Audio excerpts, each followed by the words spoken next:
What's up, everybody? Welcome to IGN Game Scoop. I'm your host, Daemon Hatfield. Joining me this week is Tina Amini, Justin Davis, Scoop, and Sam Claiborn. Scoopies. And we've got a great show for you this week. We're going to play the fan favorite game, Real Mature Video Games. We are going to flip through the October 1994 issue of Electronic Games. Yeah, that's right, Electronic Games. But first, let's begin with PS5, Marvel Spider-Man, and the save files that will not be transferring from PS4 to PS5. So Marvel's Spider-Man PS4 save files will not work with the PS5 remaster. And let's all take a moment to appreciate the writer of our news article, Jordan Alleman's strapline, "No Homecoming." Pretty good. That's pretty good. Pretty good. Pretty good.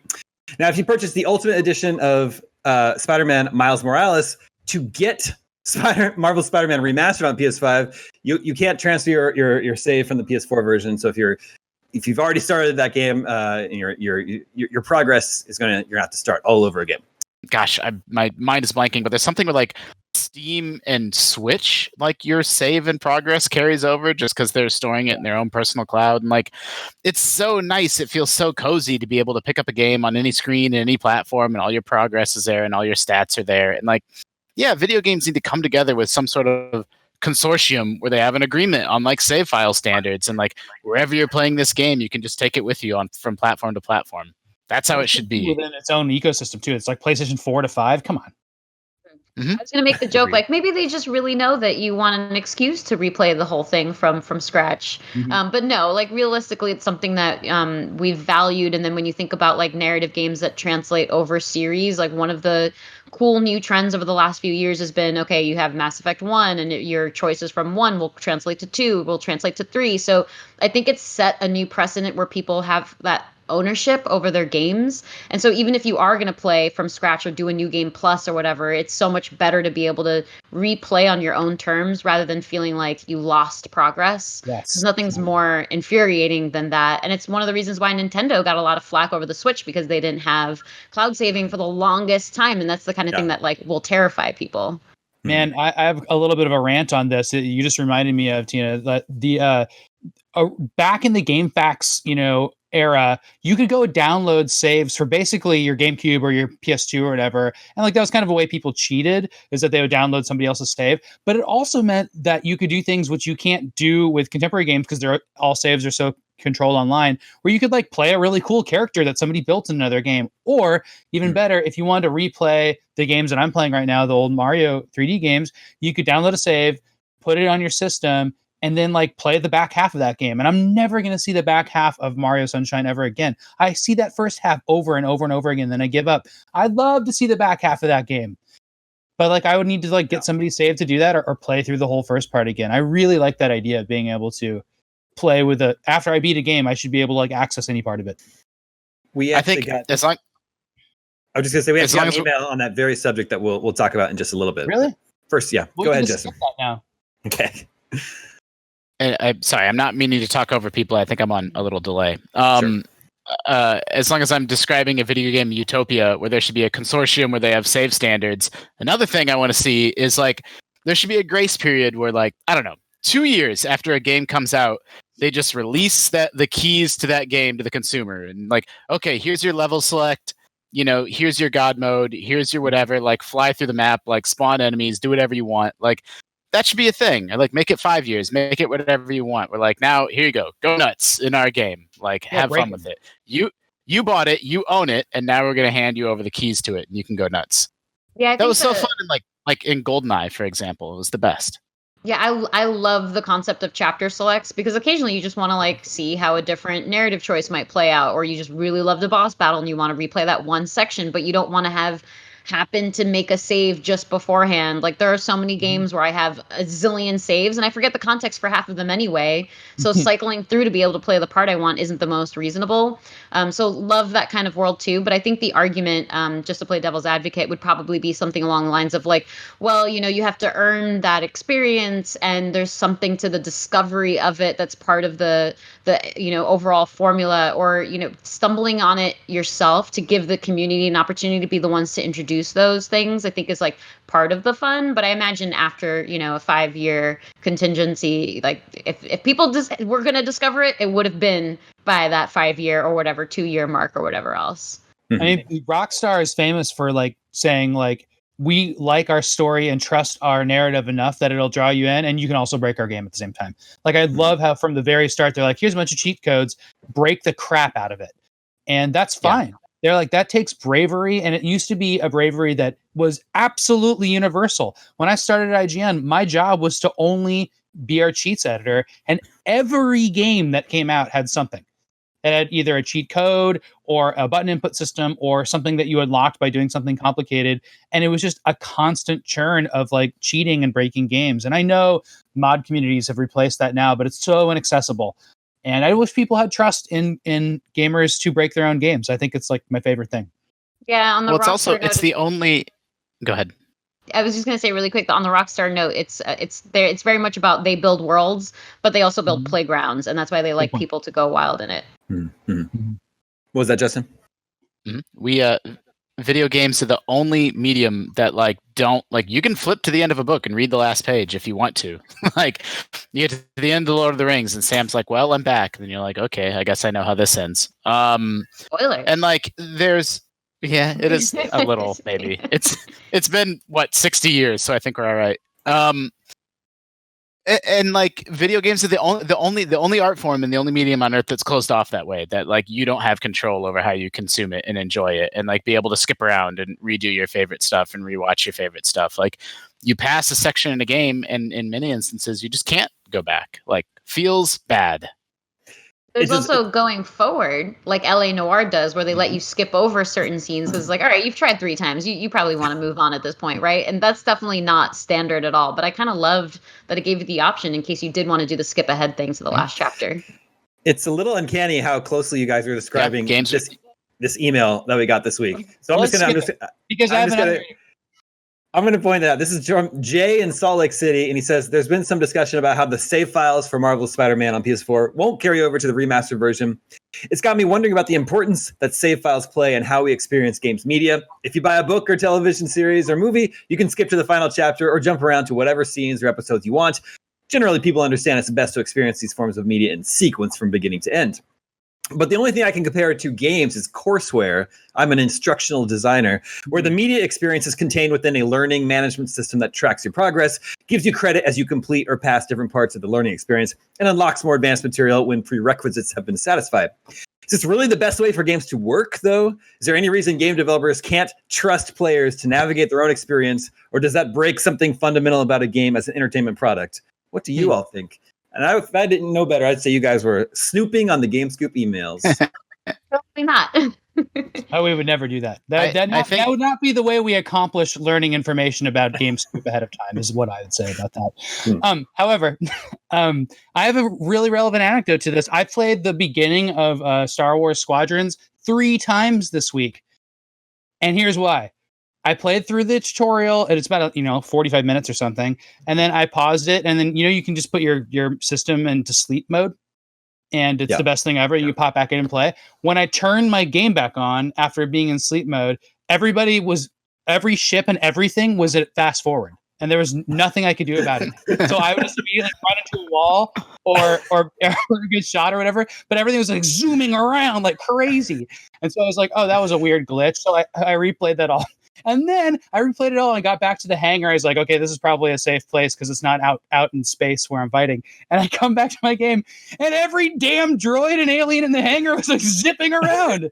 I was like, totally stuck in fast motion again. And I had to play it again. Maybe you had features stuck on there somewhere. Maybe it was intentional. That's really good. If I just restart the mission, like I didn't even have to restart the system. If I restart the mission, everything is fine again. But like I sat there just like crying, laughing the second time because this droid unit was like popping and go beep, beep, just fly away, beep, beep, fly away, and that's supposed to happen over the course of like 5 minutes. It's great. I hope you captured footage of that. I have like 30 seconds of the droid thing. I was rolling, but being outside and it was really funny because I could control the ship and everything was moving, but the game engine was like, "You're at 2000x now." Okay. I think. No, go ahead, Justin. I just think that commenter is exactly right, and I want to circle back to something Tina said a second ago, where it's not just about looking back; it is about looking forward. And video games, again, are the only medium, the only art form where like your skill, like it just stops you. Like, well, you literally can't ever see or experience the second half of many video games if if you're unskilled enough, if you can't get past it. Like, very few games have a skip mode, or some Nintendo games have their baby mode that turns on. But like, it feels bad. Like, if you're really hating an episode of a TV show or a section of a book, like, skip 10 pages, keep going. Like, it's crazy that games don't let you do that. Just every game should have a level skip option. And it's pretty bad that they don't. Think about like story-driven games like The Last of Us, especially when they're experimenting with themes, like really mature themes and progressive themes that might Really not mature. be. Yeah, exactly. We're not cheating, I swear. There's things that I think they may feel worried about if people skip ahead from a narrative perspective, that they might miss beats that would help them appreciate the way that a story ends. Because as it is, like that storyline wasn't the most palatable for a lot of The Last of Us 1 fans. So imagine if people skipped around, which arguably is what they did because of the leaks of the script where people read the story and weren't able to play through it. I think it's a totally different experience. Whereas if you play through the motions, the argument could be said that maybe you have an appreciation for the character arcs and evolutions and some of those story beats too. But, it should be like as an optional choice thing. I can see how developers would be wary about it impacting the reception to those stories. But I can also see that the LA Noire style of if you've tried 3 times and you really just can't progress, but you want to push forward in the story, like why not let people skip ahead at a point? Yeah. Mm-hmm. Seems reasonable. The earliest example I can think of level skipping is in Pac-Man or Miss Pac-Man. You can basically jumper the game board in a way where you can add a button to two, to 2 points, and you add a button and it connects the 2 points and it skips a level. And people use that to like kind of just practice. Like you can skip like 10 levels into the Miss Pac-Man and just like play them and practice them, or 10 levels into Pac-Man and like learn the mazes. And I think that's like a really cool example of when that happened early on, because otherwise you have to like, do what we're talking about, play through it forever and then learn the later stuff. And it's so much easier just to skip there and learn the hard stuff.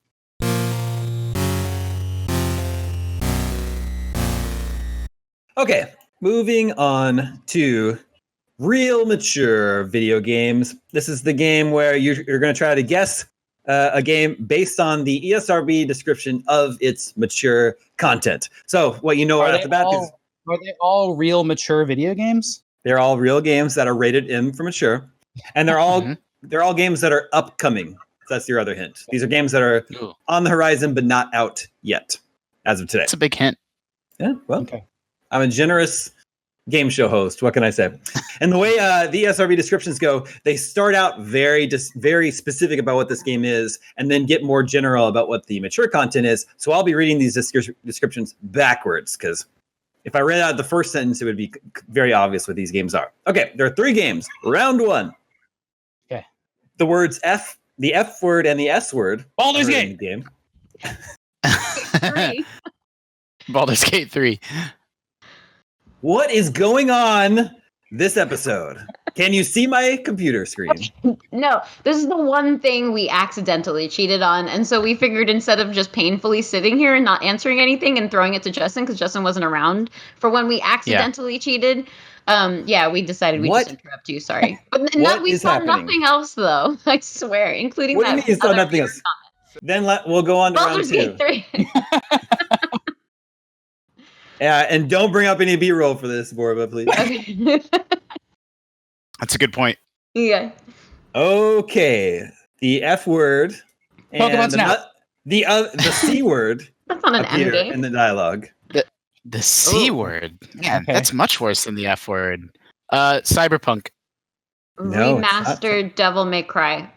No. Oh, that's good. That one. Player's character can engage in drinking contests. Sequences depict the character stumbling as the screen tilts and blurs. Red Dead Assassin's Redemption Creed 2 Valhalla. isn't coming out again. Yeah. It's Assassin's Creed. It is Assassin's Creed Valhalla. Nice. I I saw that. I saw that takes place partially. The F word and the S word appear in dialogue. During one mission, players infiltrate a drug cartel. Drug packages and piles of white powder can be seen in a warehouse. What Far did you Cry say? 6. Yeah, Far Cry. It's not Far Cry. Mafia remaster. Call of Duty Black Call Ops. of Duty Cold War. Oh, yeah. It is Call of Duty Black Ops Cold War. Let's talk about some games that we've been playing, including a game that just came out today, Super Mario 35. I played several rounds of it today. Anyone else take it for a spin yet? No, I can't wait. What did you get? Number 1? It's cute. I've gotten number 2 a couple times, but I haven't gotten number 1 yet. It's very cute. The Super Mario 35 conversation was unfortunately lost to a technical difficulty, so we will now move on to Star Wars Squadrons, and I'm whispering because my son is sleeping in the room next door. It's one of those, I crave this type of game. I really, really like space shooters, and I really like the Rogue Squadron games, especially. This doesn't have the same. One thing that I don't like about it is that it is all cockpit based, and I kind of like seeing my ship. That is just the way I like to play it. And a lot of those games give you the option, but this is like, do you ever do first person in racing games? Like that doesn't even make sense to me. I like if I get in a car in Grand Theft Auto, and it's in first person, like I can't even drive. I don't know why. That's just not the way I play games. But for this, it forces you into that. So it's been a little bit of a learning curve. And then also like it uses, in a good way, every button in multiple ways. Like it's such an intense control scheme, which I think is really funny. And good. I think that's what it should be, because I like learning this game and I feel like I'm getting better at it every time I play. So that's a good thing. That's a positive. And then finally, Star Wars games still feel slow to me, aside from Rogue Squadron. If I'm in an X-Wing and like I throttle it up and I'm zooming past a Star Destroyer, there's like moments where it feels fast, but for the most part, it just doesn't. It just feels like I'm just kind of like too far from everything and everything's kind of slow. And I don't know what the deal is. I guess that's the reality of space combat. In the movies, they make it look really fun. But I think it's just hard to adapt. But I think being behind your ship and speeding it up a little bit would be the perfect thing for this game. But it's really, really cool. Does it feel anything like Rogue Squadron? Yeah, I mean, in the sense, well, okay, here's another comparison. So Rogue Squadron has really cool mission objectives. This, like, people will bark orders at you. They're like, defend this part of the ship. Well, they get in there and open it up. And so you're kind of doing that. But so it has that. But Rogue Squadron added some. This has this in a different way, but it has a kind of like a trophy mode that's not the in-game trophies, but it's like additional things you can do, like awards you can get for other things. But I like that Rogue Squadron, like they put like a collectible like in a really weird place. You'd have to like go way out of your way to get, and kind of like break the level and do it wrong to get. Like they just thought about the space of the level in a kind of a sandboxy way, and I thought that was really cool. This is more linear, go through the missions, but pretty well made. I have one thing I'll say. I'm sorry, I'm dominating this. No. But one other thing I want to get off my chest. This game should have been saved to be an awesome console launch game with the best graphics ever. That's what it should have been. And instead, we're getting this like one that looks great on PC. It looks great in VR. But like I disagree with some of our coworkers who are playing it because I think they're playing it on PC. I don't think it looks very good. And I'm playing it on Xbox One X. And things just look a little bit cartoony and flat. And it's fine. I mean, it is a $40 game, right? Yeah. Yep. But how cool would it have been if this was used as like, okay, it's a $40 game. We didn't put a lot of time into the levels, but it's just the best looking game on the market. Because I remember, like, I think Jedi Starfighter or something was that for Xbox when the Xbox box launched. And they just had like a really high. And then, of course, for GameCube with Rogue Squadron 2, they were like really cool, showy, Lucas games. And like that's what this game could have been. I think they kind of missed an opportunity there. But I'm sure it'll look great in the next gen consoles. I don't know. I haven't played it on them. Justin, you're playing some Apple Arcade games? Yeah, I continue to believe that Apple Arcade is like the absolute best value in video games. Well, no. I want to immediately walk that back because, like, Game Pass is really cool and like Humble Bundles are really cool. But like, I like Apple Arcade. Everybody sleeps on it. Like, and I did too. Like, I talked about it a lot last fall. And then, there's that Samurai Jack game out from Adult Swim Games, and I've been playing Samurai Jack. So, just some Apple Arcade sort of gems that I hadn't gone through in the last few months. I've been catching up on. I've been playing them on iPad. Oh, and speaking of game saves, Apple Arcade does exactly what I was describing, where you can bounce between phone and iPad and Apple TV, where like, I just pair my PS4 controller and just play it like a game console. And all the saves are seamless. They're all just connected to your Apple account, and they go with you on whatever platform you're on. So it's like being able to bounce. I took a trip recently, so I played on my iPad. Now I'm back on my TV playing through the game. Feels great. Mm-hmm. Yeah, you're totally right about. Is that Lion or No. Justin's cat? Yeah. Okay. No, it's mine. She's mad. She wants out. I'll let her out in a sec. Yeah. Yeah. You're totally right. There's like console favorite games that are on Apple Arcade that I don't think people are aware of, like Shantae and the Pirate's Curse, which I played on Switch. Actually came out on Apple Arcade first this year, and you got to play it, as part of your $5 a month subscription instead of the $20 or $30 that's on Switch. So. Mm-hmm. And I would say probably legitimately half of the games that were in the indie Nintendo showcase were Apple Arcade games. They're Apple games that are being ported now, including that Claymation one and several of the other ones. And like, I don't know, man. Like when you can play them with a controller, there's don't pay $20 for them on Switch or on Steam. Just get Apple Arcade. It's great. Yep.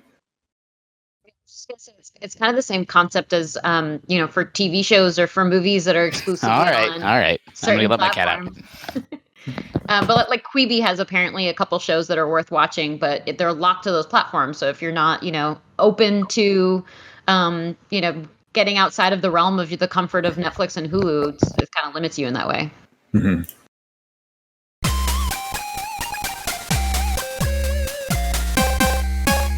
Okay. October 1994 issue of Electronic Games, the magazine of interactive experiences. It's the Hollywood meets gaming issue. Of course, everyone will remember this one. Very famous. Oh, it's a classic 90s ad that's just trying to gross out the reader. This is an ad for Gex, the Gecko, which is a Crystal Dynamics game. I always forget that. But this is you see, there's a wasp on someone's tongue here, and the whole image is a really ugly shade of purple. Yeah, but it's because he's a gecko, and that's what he eats, right? Yep. So like, that's the joke. Also, you can show this to your mom, and then you can gross her out. Yep, exactly. Please your buy grandma. me this video game. So the letters section. Here's a letter. Go from... back. Yep. It says Skanky Nuggets. Skanky Nuggets of bug guts. Yeah. Just pointing that out. Man, Gex is just so cool. Yeah. I wonder what his brand is. Okay, in the letters section, a letter from Joe in Chico, California says, these computer game companies are driving me crazy. How can they get away with advertising their games in magazines long before they're even a quarter of the way from completion? Some don't necessarily advertise, but they release sneak previews to magazines, which are mostly just short animation clips and a description of what the game will be like. For example, I heard about front page sports baseball in numerous magazines, including a well-designed insert advertisement months ago. I called Sierra around May 20th, and they told me it would be out by July 15th. So I called back July 15th, and they told me not until the middle of September. The problem has been even worse with Bethesda and their new NCAA 2. I understand that these companies want their games to be perfect when they release them, and that they want to get a jump on their competitors so they can advertise early, but this is getting absolutely ridiculous. Oh boy, wait for the future. Yeah, he's upset. There's so much going on there. I mean, like the calling companies thing is rearing its head again, which I love. Bethesda made an NBA game? I guess so. That's so cool. This guy is frustrated that he saw an advertisement in a magazine 2 months ago, and now it's still not out yet. Yeah. Yep. Yeah, welcome to the world of announcements and teasers of teasers of trailers. In the news bit segment, did you know Sega Enterprises opened Joypolis, its first theme park in Yokohama, Japan? The company plans several more amusement parks for Japan and one for the US next year. Yeah, that didn't happen. I love this news bit. Mayors build Sim Utopia. Attendees of the 62nd Annual Conference of Mayors last June relaxed between conferencing by using SimCity 2000 to build a utopian city. Over 100 mayors cooperated to rid their dream city of crime while attracting industry, developing the waterfront, parks, and mass transit. Mayor Mike Johans of Lincoln, Nebraska found the game fascinating and challenging, even though he had no prior experience with it and little history of game playing. Do you think they used the money cheat?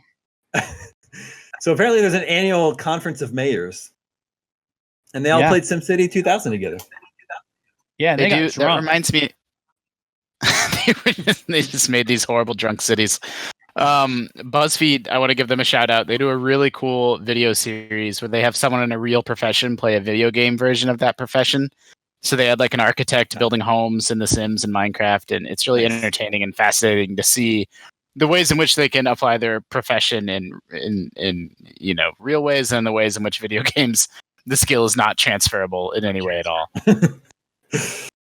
I can tell the person that planned this conference does not have siblings, because playing a video game with 1 or 2 other people really sucks. Playing with 100 people is just like a nightmare I've had. Yeah. Well, that's Tetris 99. Well, you're not working together on one screen to make the perfect Sim City.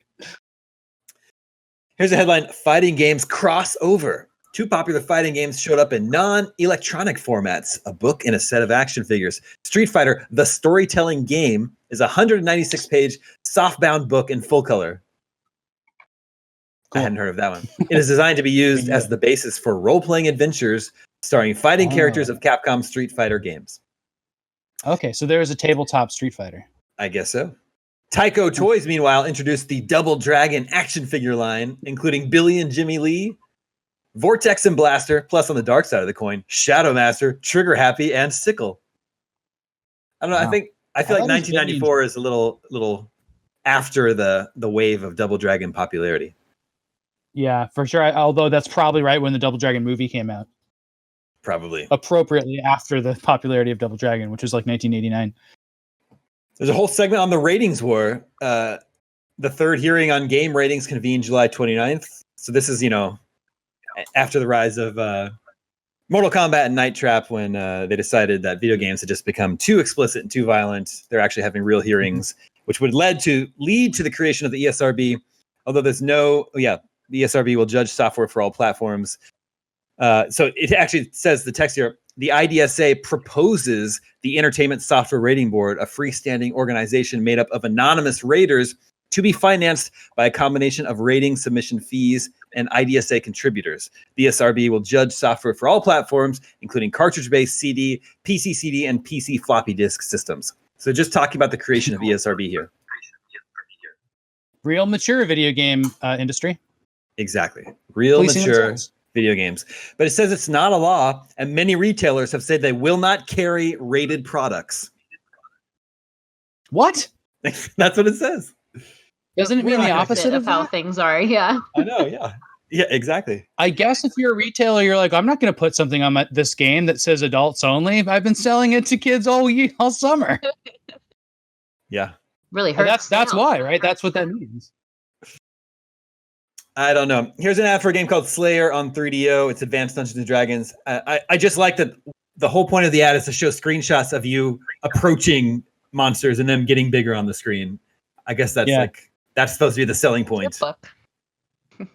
I mean, that's probably like a 3DO animation that they're trying to show. Like it's actually rendering, because the 3DO can do that. But there's a lot of 3DO in this issue. That was, high times for the 3DO.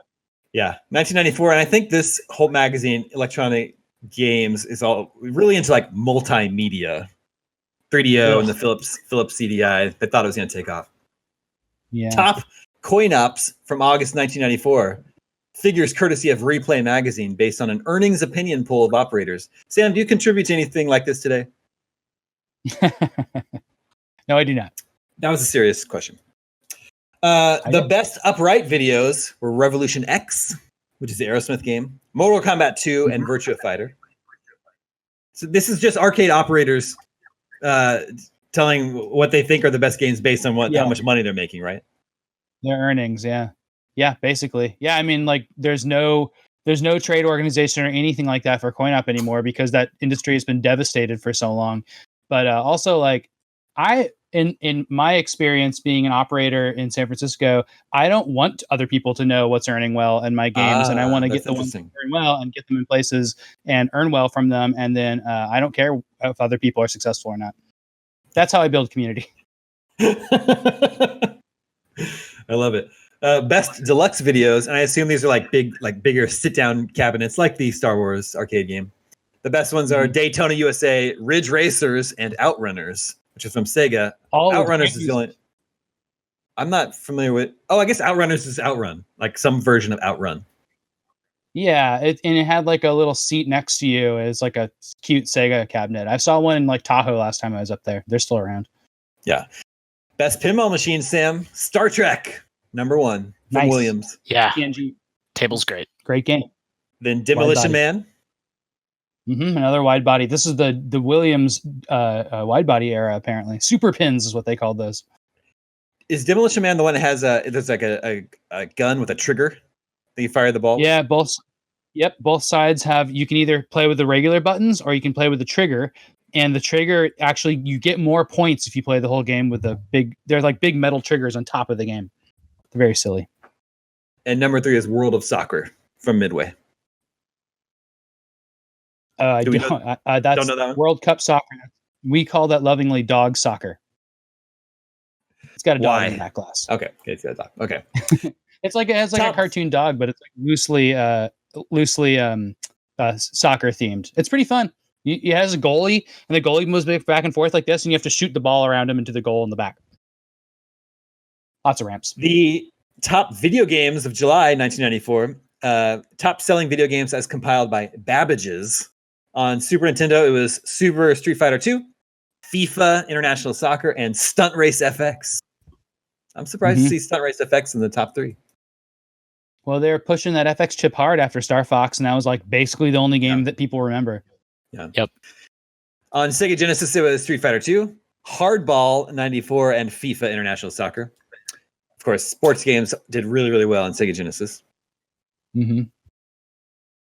I like this. There's an ad for a game called Hell, a cyberpunk thriller starring Dennis Hopper from Take-Two. I played this game. Really? A friend and I, before the SRB rated games, went to Best Buy, and we're like, this looks like it's for big kids. And so we got it. And because we thought it'd be like really cool and gory and possibly sexy. And we played a lot of it, but it's a point and click adventure game in the end, like a CD-ROM point and click adventure. So like, you can't solve the puzzles. They're just too hard, especially if you're a little kid. And so we called the public library to have them translate Latin. Like you could just call the library. Like the internet was barely around, and you could, do stuff like that. So we solved puzzles a bit that way. And then of course we gave up on it. I cannot believe you played this game. Amazing. And I don't know if you can make it out here. This ad has like a demonic head in the center of the ad, and then all these human bodies are falling into its mouth. And this is really weird. The human bodies are naked, and there's like full frontal nudity in this advertisement in this magazine. Ooh. It's unusual. Well, now you know why it was easy to pick up without an ESRB rating. Yeah. Exactly. It also was like, it was right on the heels of Myst, so it was like basically a mature Myst. That's what they were going for with that game. With Dennis Hopper. Yeah, how is Dennis Hopper's performance? Well, it was as good as the game or the movie that came out that same year, Waterworld. Oh, good. For the Game Doctor, some people have some questions. #1 is, what's the deal with Project Reality? That was, of course, the code name for Nintendo 64. Is it cartridge or CD? I hear it will be cartridge. What does that mean to me? Will the system be cheaper? Will the games be as good? Doc, I'll be frank with you. This has been a real strain on my nerves. I'm just so stressed out about it over here. I know. The Game Doctor responds, believe me, Jim, I understand. The Ultra 64, formerly Project Reality, will originally be released as a ROM cartridge-based system. This means the price will probably be under $200 for the hardware. That sounds very cheap. I don't know that the N64 debuted at under $200. The real question concerns the cost of the software. Remember the Neo Geo with its $300 game carts? Well, considering the current amount of memory required to produce state-of-the-art software and the high price of memory storage on ROM, it is likely that those Ultra 64 games could wind up costing plenty, perhaps even more than many of the third-party publishers will be able to pony up because they'll have to purchase the expensive chips and pass along the cost to us consumers. Expensive chips. Well, they're worried about the cost of cartridges. I think a lot of N64 games were more expensive than PlayStation, but not like exceedingly more so. I think they were like almost double sometimes, which was a situation, right? Because like there was a lot of $40 PlayStation 1 games, and then like Majora's Mask was like $75 or $80 when it came out. There was some bad situations. Yeah. Oh boy. Oh. I believe this is an ad we've seen before. It's for a Sega CD game called Panic, and it's another. I guess the whole marketing strategy is just let's gross out. Gamers love gross stuff. Let's gross them out. And it just has a man laughing so hard that milk is shooting out of his nose. There's a lot of gross out ads, and even Nintendo was doing gross out ads in this era and shortly after. Yeah. Yeah. Yeah. Plus, it's the Got Milk parody, which is. Yeah. I can't believe it was that early. It seems more recent than that. It's kind of interesting. This is an ad for a game called The Fortress of Dr. Radiaki. Not something I've ever heard of. I just love this terribly rendered CGI alligator man. Yeah, it's pretty great. I have a story about this. So a friend of mine and I were in Best Buy. No, I'm just kidding. I don't know. When worlds collide, Hollywood meets gaming. What, are you going to say something about Alligator Man? Oh, it looks like it, like the little postage stamp screenshots make it look like kind of a cool Doom clone. I want to look this one up. Yeah, it says, well, it says you are free to move in any direction and blast anything that tries to do the same in this virtual reality 3D world. Move in any direction? Yeah. Wow.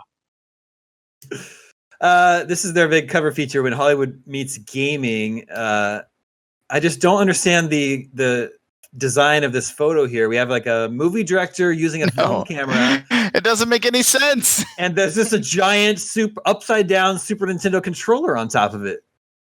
That's supposed to be the reels of the film. Yeah. It's just a shape association thing. I guess so.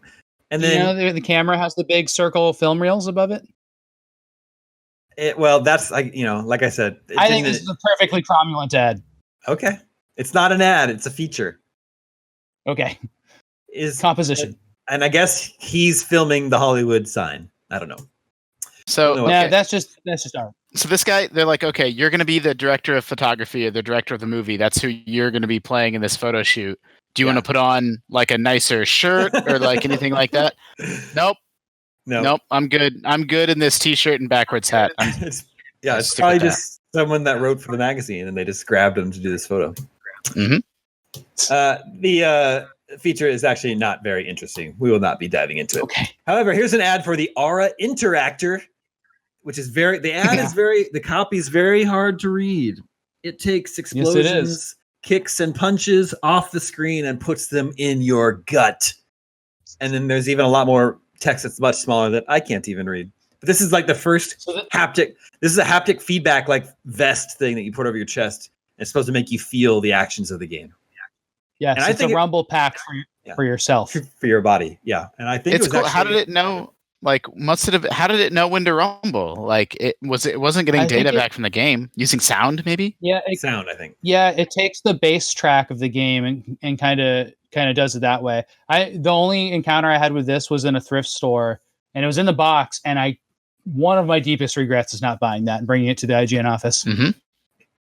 Yeah, I would like to. It would have been so fun. I saw a couple. I think it takes like 7 batteries. There were a couple reviews at the time from places like EGM that were actually pretty favorable. Not too terrible. I think you wear it on your back too, just like a backpack. Yeah. Got it. It's a whole page for net news. What's going on the net in America Online? According to the Wall Street Journal, McDonald's is going to be offering the ubiquitous Golden Arches online in the form of a downloadable commercial in conjunction with the NBC online area on America Online. The logic behind this kind of action is murky at best, and an astute net maven might even consider it the sign of a sharp blow to the head on the part of McDonald's PR execs. Only time will tell, but it seems pretty questionable that users are going to pay to download a commercial. According to the Wall Street Journal, Article, even McDonald's executives concede there's no clear motivation to download a commercial, at least in this initial experiment. Wow. That was not that long ago. 1994. Like no one. People were just like, let's try the internet. That's all that's happening here. It's like let's try it. IGM, like in its proto form, was formed like 3 years after this text was written. It's unbelievable. I know. There's a little bit about how America Online is about to cross 1 million users. And apparently, Mick Jagger and Keith Richards scheduled late summer online appearances, answering questions posted to a special Prodigy area over the course of a week. So that would have been like a text AMA, huh? I guess, yeah, because there's no way they could have done like a streaming video Q&A in 94, right? Wow. No way. There's no way. Here's an ad. If you switch to Sprint, you can choose any 2 Sierra games for free. Games like Leisure Suit Larry, Police Quest, Quest for Glory, Shadows of Darkness, which is an amazing game. And all you have to do is switch Sierra to was Sprint. riding high in this magazine. Yeah. Pretty good. A review of Earthworm Jim. They gave it a B-. Oh, Yeah. They weren't too happy with it. We just did a well, I don't know if I can talk about the results of the face-off yet because I don't know if we published them. But I saw Earthworm Jim in them, and it was surprisingly high. People find that game in high regards. Yeah, I don't know. We've played those games, Sam, fairly recently. They are kind of just okay. A B- might be just about right. Yep. They did a little mini review of Contra Hardcore on Sega Genesis and only gave it a B, which is a little bit surprising to me because I think it's one of the best action games on Sega Genesis. Yeah, you like that one? Yeah. Yeah, I mean, it's good for Genesis. I don't think it's nearly as good as anything on the Nintendo or Super Nintendo. I think it's better than Contra 3. Really? Yeah. Man. What about those Terminators? What about them? A review of TIE Fighter. Speaking of Star Wars Squadrons. They love this one. They gave this one an A. Yeah, one of the all-time greats. This is the origin of the cockpit. One of the all-time greats, you say, but apparently not as great as Way of the Warrior on 3DO, which got an A+. Oh boy! It looks to be digitized.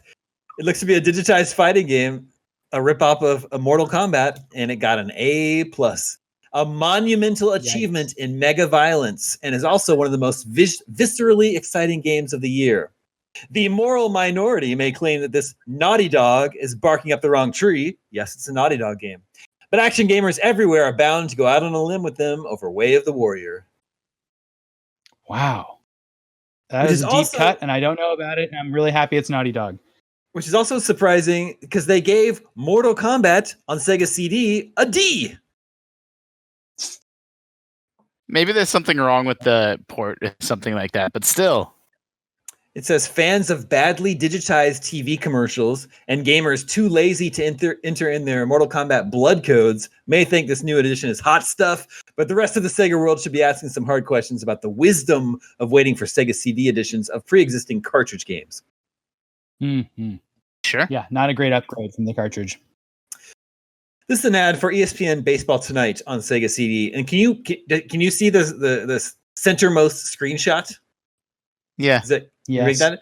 Apparently, you can use deodorant in this game. If this is real and not faked for this ad, it says players choose from 3 different deodorant scents: Original Musk or Alpine Breeze. I think that's fake. I think they're making a goof about how realistic the game is. Okay. Yeah. I hope it's real. I choose to believe it's real. And finally, there's a write-up on a couple video game books that were released. Super Metroid Unauthorized Game Secrets and the Doom Battle Book. Unauthorized. I like how, you could have an official guide. Like, we're the official guide for, whatever, for Skyrim, for any game. And, some people would lean into the fact, they would market the fact that they were the unofficial, unapproved secrets they don't want you to know. It's just a funny way to get around, not having the license to make a real game guide. Yeah. I have that book and a bunch of these books, and they're black and white and terrible. You have the Super Metroid one? Yeah, they're this whole series is super, super cheap, pulpy, bottom of the barrel strategy guide stuff. but they absolutely played up the unauthorized stuff, and they also did that, very, very, with very, very legal eyes, right? Because there's not a single image of Metroid on that cover. Mm-hmm. The Doom write-up is suspicious. It says, this game from id Software, based on its Wolfenstein 3D engine, is described as an action-oriented slugfest. Why does Doom need an introduction in 1994? Yeah, I don't get it. Doesn't this person is being written by someone who doesn't know what Doom is? Yeah, weird. And that is the October 1994 issue of Electronic Games.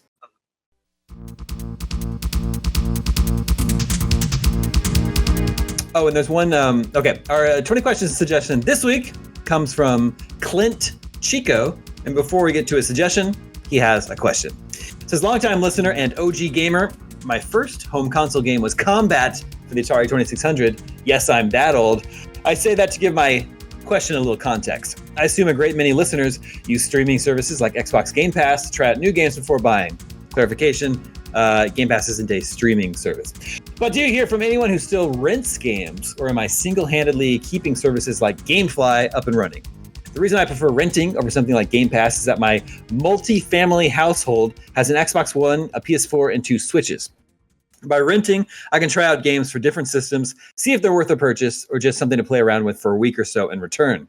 It's also a great way to find obscure games, hidden gems that don't get a lot of press, but turn out to be personal favorites. For the King immediately springs to mind, which the wife and I love. I've actually never heard of For the King. So that's the question. Anyone else out there still renting physical copies, or just old guys like me who grew up going to Blockbusters? I posed this question to the Facebook, the GameScoop group on Facebook, and I did get responses from several GameScoop fans who are still using GameFly. I don't know how many people still use it today.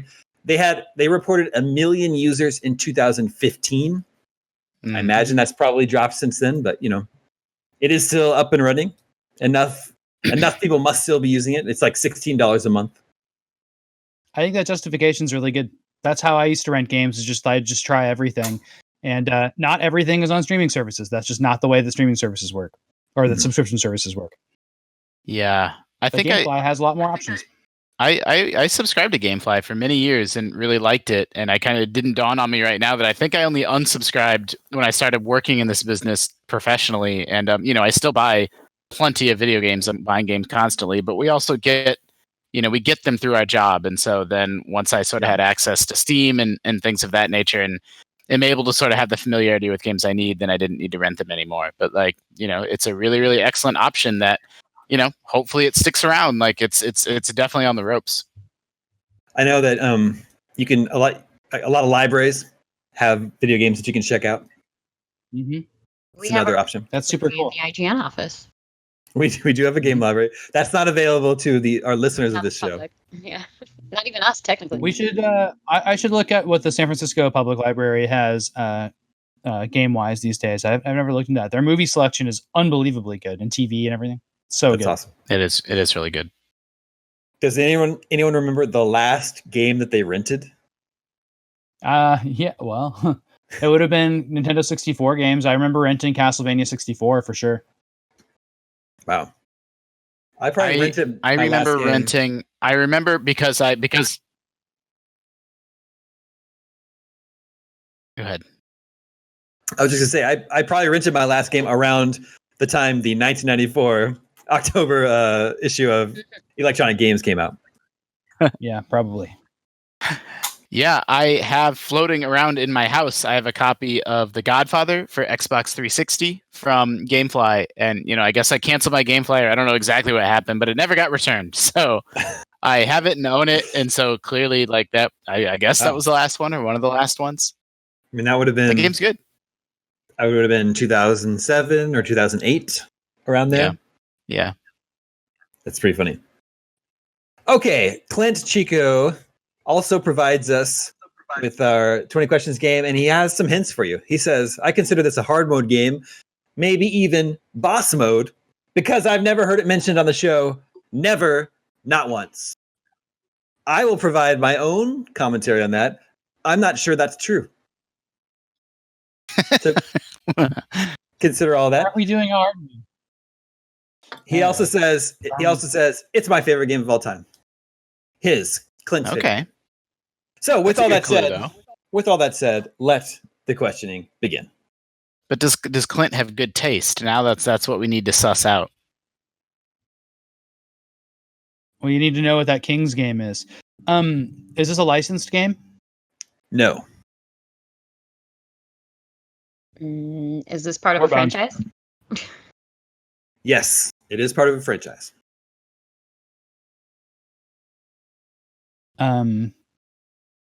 Could this appeared in that magazine? No. Could not. Okay. Afterwards, right? Looks like you talk about older games. 1994. Yeah. Is this from before 2000? No.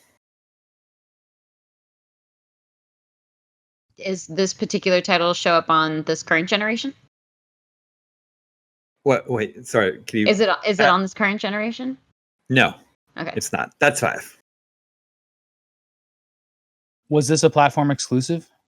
Yes. Mm-hmm. All right. Mm-hmm. It's Nintendo. Yeah. Is this exclusive to a handheld platform? No. Aw. Is this a Nintendo platform that this game appeared on? Yes. Phew. All right. Is it a GameCube exclusive? No. No. Is this part of the Mario Mushroom Kingdom? No. And that's 10. Still part of a All right, I franchise, think we're in a good should be spot. well known-ish. I mean, Yeah. I want to know. Do we know? Is it on? Do we know if it's on the Wii? We don't know that yet. Yeah, it'd have to be on Wii U, or Switch, or not even Switch because it's not on handheld. So Wii or Wii U, not or just this like some like generation. obscure non-system. Well, is it exclusive to the Wii? No. Wii U. Yeah, ask it, Tina. Is it exclusive to Wii U? No. What if there's a port Alright, out so- there? What? So it is an exclusive for a publisher, Yeah. but what if it's also on a different console? Well, so it's not. The idea is that it's not on a handheld and not on any of Nintendo's flagship systems. So I don't get it. it's on iPhone, maybe. Oh, Would that count? Oh. Would Yeah. you count that arcade. as It could be Mario Kart, the Mario Kart arcade game, or any of the arcade games. or This is an arcade game. No. maybe it's a watch game. Well, if it came out after 2000, it could also be on the damn 64. Hmm. Yeah. Or I like the Game and Watch idea too, like some kind of thing. But that would be handheld. That's boss mode, or that would be boss mode. So What Yeah. about an e-card reader game? Yeah. Or well, here, how about this? Is it on a non-traditional platform? No. Okay, so then we're completely off is it base. on the Nintendo 64? Yes. And that There is we go. 15. And Nintendo made it. I mean, so it's some late Wait, do we 64 know game that? Nintendo. Or no, sorry, it's exclusive. No. Sorry, yeah, sorry. Yeah. You So want to? Late the only in late. 64. Yeah. I didn't play. I mean, I played a lot of these games, but the only ones I ever think of are like your Conkers and your Banjo Tooies and the very final games on the 64. But maybe it's like one of those weird Rockstar games. I don't know if any of those came out late. Are the lead characters animals? No. Sin and Punishment, maybe. Yeah, that's a good guess. Man, was it really that late? Or like it could have been a 64 DD game that came out here on cartridge because those were really late. A 64 game. Yeah, I mean, if it was a Nintendo exclusive 64 game and it's boss mode, this could be like the most obscure dumb thing. Like I don't know. It's gonna be hard for us to get. I don't mean dumb what it because could it's his be? favorite It game could of all be time. I just mean like we're not gonna get it. Well, Damon might have led us astray with the questions, but like Animal Crossing came out on the N64 in Japan. In Japan, yeah. Or something like that, like Doshin the Giant, like one of those weird games. Yeah, that's why I brought up the 64 DD stuff. Yeah. And there's Star Fox Adventures that got ported to the GameCube. That never came out in 64. Mm-mm. Man, I don't know. I don't know where to go from here. Does this have characters in Smash Brothers? Surprisingly, I think no. Wow. Total boss mode. Should we ask if the developer still? We probably just need to know the genre. Or we're not going to get it, right? Yeah, I can't think of any. Do we lose Justin? No, he's still there. Would it help if we just thought? I like the animal question. Like that can. We just have to kind of take some shots in the dark here. Like, is it a sci-fi game? Is it a driving game? Then just be done with it. Because I don't think we're going to get it otherwise. Something we only have 2 questions left, I think. Mm-hmm. Yeah. Mm-hmm. Was this well received? Yes. Do you think could it be? I don't know how late it was. Could it be Space Station Silicon Valley? Yeah, I just don't know how late that game is either. But that stars animals. Oh, good point. Well, it depends on how mean Damon wants to be. You're a robot that can take over animals, right? Yeah.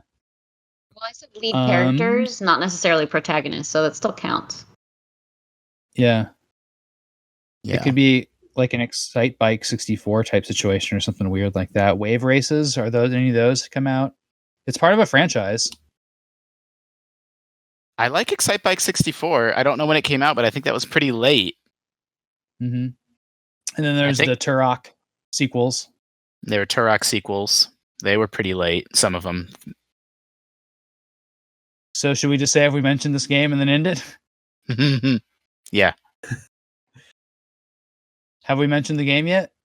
No, you have not.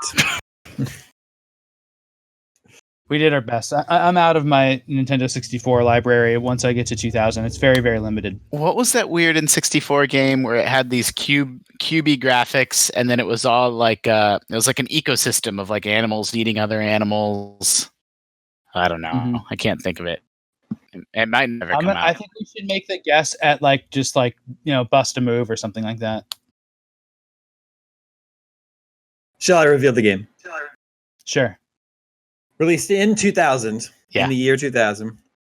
Developed by a developer called Quest, which is no longer in business. Published by Nintendo in Japan. Published by Atlas. 64? No. Published by Atlas in North America. It is a real-time strategy game. And it's the 3rd game in a series. Okay. Yeah, it's Ogre Battle. It is Ogre Battle 64. Ogre Battle 64. Okay. A game that good one. I own. A game I owned. A lot of people's favorite game. Yeah. IGN gave it like an 8.8, I believe. Yeah. Yeah, I have Ogre Battle for SNES, and it's pretty interesting. Kind of janky. Yeah. Wow, that was really hard. I didn't think it was impossible, though, because it was a game that I actually had. And it was well received. Yeah, we could have gotten there with maybe a little bit locking in the system earlier, and maybe with RPG known. Yeah. I still, though, would have been. You fell into the trap of thinking that after 2000 excluded 64. Mm-hmm. Yep, and we've been told numerous times by listeners to not do that, but we're still going to do it. Yep. Sam, can Clint Chico at you? Yes, please hit me up. I will congratulate you personally. Tina, I hope you start playing video games again sometime soon. Me too. I've become the lapsed gamer. But Mindhunter is a very good show. We talked before we started this taping that she's been watching a lot of Mindhunter, which is very good. It's weirdly my way of winding down from building furniture. Cool. Ugh, that's not a good wind down. I know. It was for me real to life catch up. murder. Mm-hmm. All right, that is all the scoops that we have for you this week. Remember, you can always reach us at the email address, gamescoop@ign.com. Thank you, Tina. Thank you, Justin. Thank you, Sam. My name is Damon. This is IGN Gamescoop, and we're out.